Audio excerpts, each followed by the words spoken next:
بسم الله الرحمن الرحيم. الله الذي خلق السماوات والأرض وأنزل من السماء ماء فأخرج به من الثمرات رزقا لكم. صدق الله العلي العظيم. مرحبا بكم أيها الأخوة والأخوات.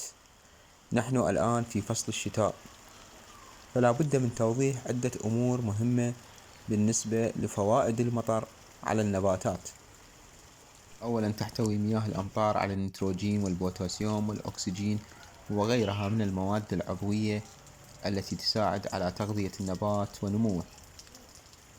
ثانيا، مياه الأمطار مياه نقية خالية من الأملاح، بل إنها تساعد على غسل التربة من الأملاح الزائدة فتحسن جودتها وإنتاجيتها. ثالثا، تغسل الفطريات والبكتيريا والأتربة على النباتات. رابعا، يفتح الثقوب والمسامات البينية الموجودة على أوراق النباتات، وبالتالي زيادة التمثيل الغذائي الذي يؤدي إلى نمو النبات وانتعاشه. خامسا، المطر حمضي يخفض من قلوية التربة، وهذه التربة القلوية هي شائعة الانتشار في البلدان العربية.